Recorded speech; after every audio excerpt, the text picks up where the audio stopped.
Oop. Hey everybody, Kenneth Yeung here at theletterto.com. I'm here sitting with Mike Davis, global citizen on Twitter, and we're here to talk about kind of what he does and things that might be related to you, part of my ongoing series, People Marketers Need to Know. So Mike, thanks very much for stopping by, and glad to meet you here in bright and sunny San Francisco. And one of the things that I want to talk to you about and getting to know you a little bit better earlier today is kind of like you said your goal is, or your strategy in your business is more about forming a message specifically with tech companies. And while I definitely wanted to kind of relate to interactive marketing, I definitely think that what the people would find interesting is how you use interactive marketing, social media, those type of technologies to help convey the message and help define you better as a product evangelist. Okay. So first of all, why don't you, if you don't mind, kind of tell the audience and tell myself kind of a brief bit about what you do and how you do that. Sure. So I'm a product evangelist. Companies hire me, specifically tech companies hire me to communicate with the public, right? In many different formats, webinars, right, in person, at trade shows, conferences, lecture series. And so what I do is I bridge the gap between where traditional marketing, traditional communications departments, and tech marketers come in, and PR agencies come in. And really it's an extension, it's an in-person extension to the brand, to the messaging. So obviously the social tools, play into that, but more it's about the personal connection, making sure that people understand that there are real people, there's genuine people behind the name of the company. Okay. And I've been on your blog, globalcitizenexperiment.com, Right. and I see that you set up a category called social responsibility. Right. Could you elaborate more about what that is? Sure.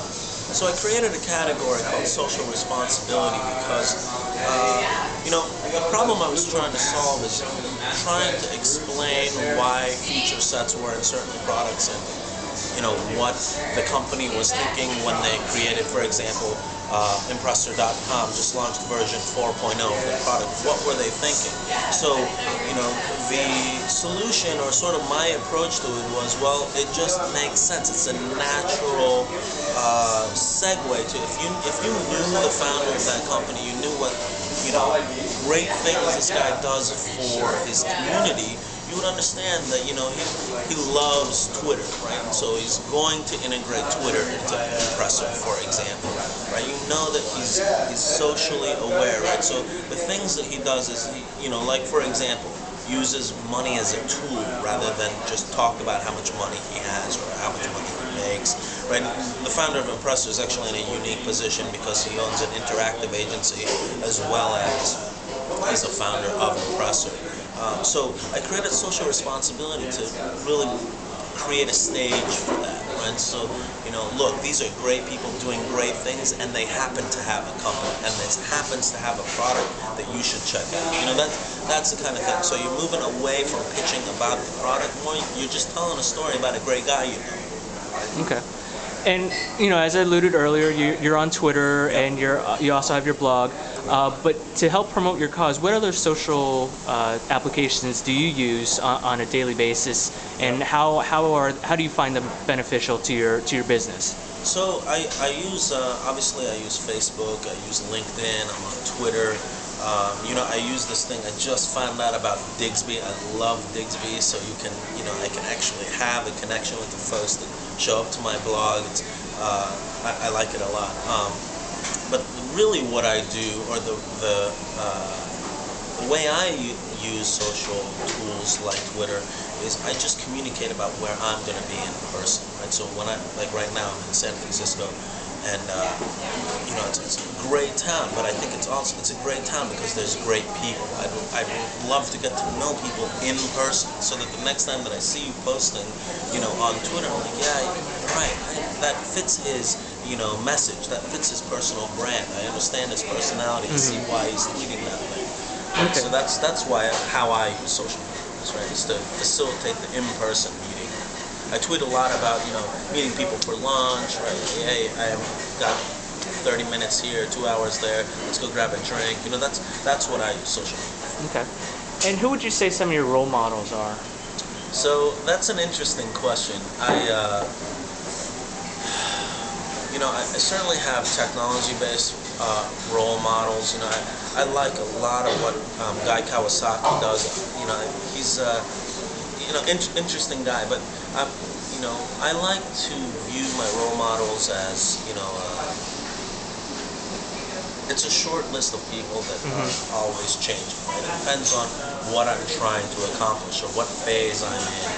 Like if I'm in a phase or if I'm in a phase where I'm trying to launch a product, right? I'm going to look at what Guy has to say about it, what lessons he's learned.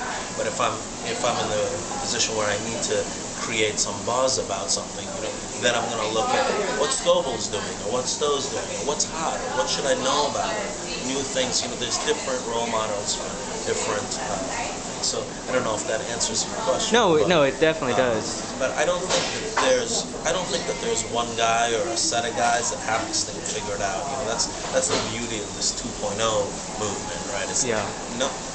We're all gonna figure it out. We're gonna do it together, and I'd like to just work with decent people. Yeah, that's what I like. Okay. And what inspires you to do what you do? Yeah. So that's interesting. I'm inspired by people doing interesting things, right? I really don't care about how much money they've raised, or I can see why that's important, but it's really and what's society going to gain, right? And what are you doing? It's a lot of people think it's the hippie approach to it, but it's really about what are you adding to the neighborhood, right? When think about way back in the olden days, right? There was always a baker, right? There was always an ironsmith. There was always a guy selling flowers, right? Or somebody growing vegetables. What is it that you're doing for your community? What I'm doing, I'm the storyteller, right? So every tribe had a storyteller. I just happen to be a storyteller, right? So that's what I'm contributing. And I like to hang out with decent folks who are also have a great idea of just doing the right thing. There's no real catchphrase I can use here except for, it's like, these people are people that you would want to know, right? These are guys who actually care about the folks in their community, and they have a problem. Earlier on, we were talking about how everyone wants to start their own social media, specifically within their business, but they're always afraid to do that. And one of the examples, I guess the most common example that people can think about is Robert Scoville's experience at Microsoft, and he didn't know about how that would wind up. But I mean, fortunately for him, it turned out really good. But some companies are always talking about, I want to do social media, but they're not. But then when somebody else in the company, whether it's a lower level or mid-level manager wants to do it, they're kind of afraid that, if I'm on Twitter or if I'm on Facebook as broadcasting as part of the company, they might wind up, there might be some negative repercussions. How can managers or regular employees combat this and form some sort of rationale? So again, very, very similar to your last question, I don't think that there's a one answer here. I think there's two forces that are in play here. One is what we mentioned about fear, and the other is about knowledge, right? So fear is just an offshoot of knowledge, right? People who know their topic, or they know their particular industry vertical, they're not afraid, right? So first thing I would say is educate yourself. What is social media, right? Does blog format make sense for you, right? And then secondly, I would say, what's your personality, right? Is your online personality going to be different than your offline personality? A lot of people, the answer for them is yes, right? For me, the answer is no. I can't talk about, I can't write articles, I can't blog about things that I don't know, right? So that's how I've written. changed, right? And then for the employee versus employer thing, I think that employers are coming around to it, right? They're coming around to the fact that their employees are talking about it, right?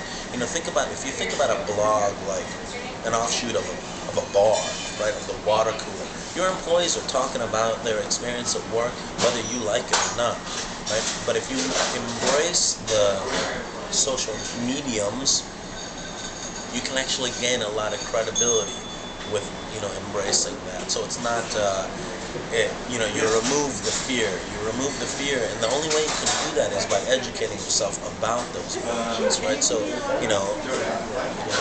one question I get a lot is from system administrators and CIOs and CPOs of companies. They're like, yeah, I know my people are tweeting. How do I stop it? Like, you're not going to, right? People tried to do that same thing with AOL Instant Messenger and all the different other various messengers. Then companies like Meebo pop up, and people are going to figure out how to communicate. You can't shut their mouths, right? Just embrace that. So, you're a product evangelist, and is it necessary for companies to be involved online to help promote their product? I mean, it seems a lot of companies are still hesitant to fully jump in and just simply say, oh, I have a website, Yeah. I do online advertising, email marketing to my consumers, Yeah. but that's about it. I mean, Yeah. should they, how can you fully embrace social media for these companies? I think that where we're at right now is where we were a few years ago when companies were proud about the fact that they've created a website. Now, my question is, hey, are you on Twitter? Are you on Facebook? Can I find you somewhere? Right? One of the easiest ways that I actually try this out is I don't hand out any business cards. There's not a business card made that has my information, and that's not how I get my clients. And it's like, hey, I'm on Twitter, I'm on Facebook. You're gonna figure it out. You will find it, right? And that's an interesting way to kind of push them into that space. At least educate yourself. Whether or not you execute on your strategy, that's up to you. But since going back on sticking with that point about the business card, Yeah. A lot of times, for people who happen to be in the social media realm, Yeah. they're creating these business cards. They still have to create the business card just so people remember who they are. Yeah. But I mean, is it, if you're saying, oh, you're on Twitter, you're on Facebook, you're on LinkedIn, you're on Brightkite or whatever, Yeah. do you think that's a deterrent for people? I don't. I like the phrase that you used. The business card is a way for people to remember you. People will remember you without your business card, right? There are people you meet that know you, and you haven't handed them a business card. But what I'm trying to say is, if you take the time to speak to me at any event, right, you will be able to very quickly figure out that I'm about social responsibility, about the global impact of being a citizen, being a global citizen. And then you put those words in Google, you put those words in Twitter, you put those words in Facebook, my name will show up, right? And I make it a point to use the same avatar across all these things, the same photo across all these things. So you've seen me before. If you've seen me before, you're going to remember who I am. And I always make sure to get back to them so they know, hey, thanks for reaching out. You did communicate, right? We are in communication. What types of conferences have you been to, and what importance is it? How much of an importance is it for businesses to attend to these conferences, even though that they might not have somebody that's fully involved in those types of in the interactive field? Yeah, I would say. So to answer your first part of your question, I've been to Future of Web Apps. I've been Office 2.0, Web 2.0. We're doing a whole circuit in Europe where we're going to be going to, for example, Shift in Portugal. I'm hoping to actually speak at Shift.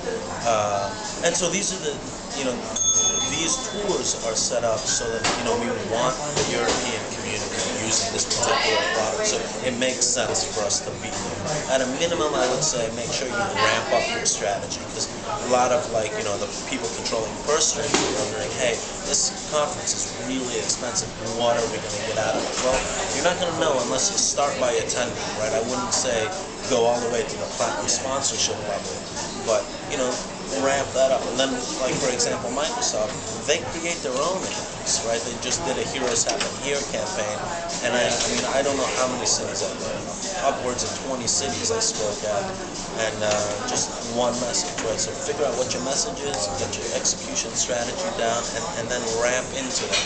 Have effective ways of measuring the return on those investments. Like TechCrunch 50, tickets are what, $3,500 a piece. Are you going to get the value out of that? You're not going to know unless you're there, right? Unless you listen to what they did last year. Office 2.0, huge success last year. That's why I made the decision being here this year. Okay. And you're talking about having the message be consistent, and that's basically what you do. You help frame the message and make sure it's consistent. Correct. But then companies that don't hire you or that are watching this, they're thinking, oh yeah, well, consistency, that's always the thing. Yeah. But they don't necessarily think it's consistent across print and radio and TV. Yeah. But they feel that some companies may feel that they can do it in a different way in online, Yeah. simply because it's a lot more dynamic compared to the print. I mean, you can easily switch it out with no problems. Yeah. Yeah. I mean, is that a bad thing that they don't adhere across the board to that consistency? I think a lot of people are still trying to figure that out. I mean, that's why you see many different players inside just the communication space, right? You have traditional interactive agencies, you have PR companies, you have the guerrilla marketers, and then you have the product evangelists, right?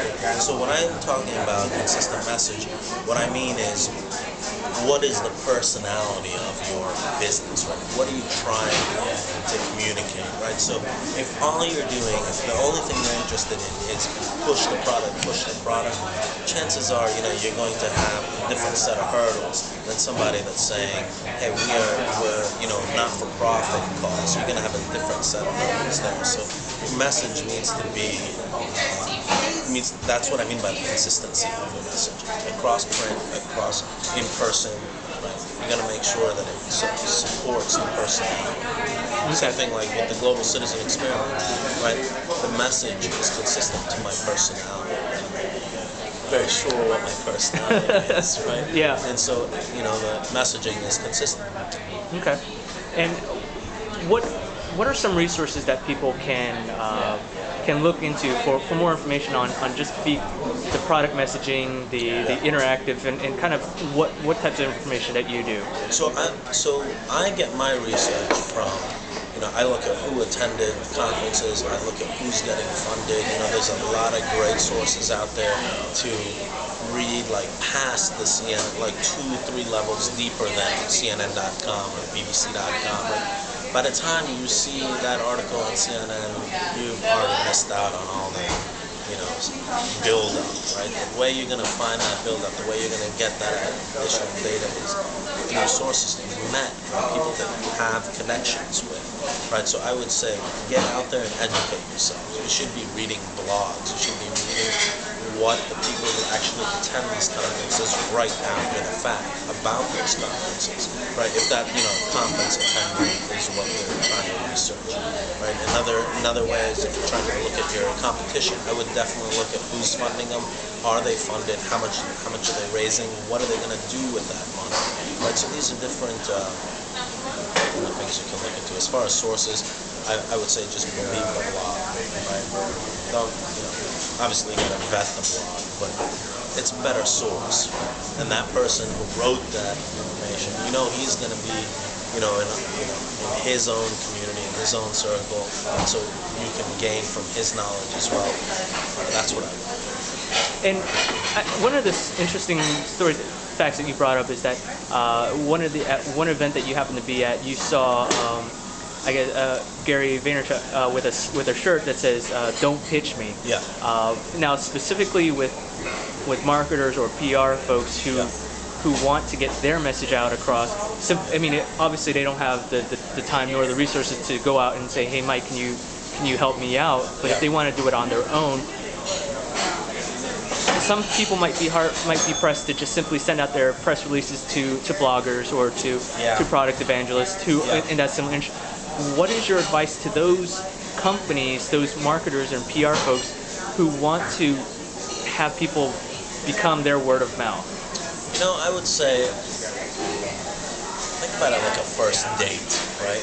You don't want to go out there, I am this, I am that, you know, but that's why the pitch isn't going to work. If there's not a relationship there, the pitch isn't going to work. Start out slowly, right? Hey, what are you doing? Like, get to know the person. Once you have established a connection with the person, then you might be able to use that vehicle to, you know, gain some exposure, right? You know, the traditional definition of a pitch, right? Yep. So if I have a relationship with the people at the Huffington Post, I can email a press release, right? The reason I have a relationship is because I started by not pitching, right? You know, you're a human being. You know, you drink coffee. Let me get you a cup of coffee, right? You have lunch. Let's meet for lunch, right? Let's talk about this awesome city world, you know, or something like that, right? So that's really that whole angle about personal connection, right? That's why I use social media for the personal connection. Because once I have met you, once you know there's a relationship there, yeah, I'll send you my press release. I'll send you the press releases of my companies. That's the same thing. It's a lot cheaper for you to just gain goodwill, credibility in your community. It doesn't cost anything to do something nice for someone, right? Buy someone a cup of coffee. Try that out, right? So we're I don't know where I went. Oh, okay. Let me go get you a cup of coffee then. Yeah. So I guess one of the last questions I have is, where do you see, I guess, the trend going with how interactive marketing is being used to evangelize a company, evangelize their products, or a particular individual? You know, I think, you know, again, like I pointed out, I think we are now with social media where we were before with companies just being excited about having a website. I think that it is going to get to the point where there's going to be a definable job title called product evangelism. And I think that whether you choose to outsource that like my clients do, or you hire somebody in-house to do your product evangelism, you know, I think that in essence, the convergence is going to get there where you're going to have your interactive agency, you're going to have your PR company, and you're going to have your product evangelist or evangelist company behind you. I think that's where we're headed. Okay, cool. Well, thanks, Mike. I really appreciate it. Is there anything else that you'd like to say, or? Can I get you a cup of coffee? We'll see. But you can catch Mike online. He's on Twitter at Global Citizen, and you can check out his website and his blog at globalcitizenexperiment.com. Thanks very much. Talk to you later.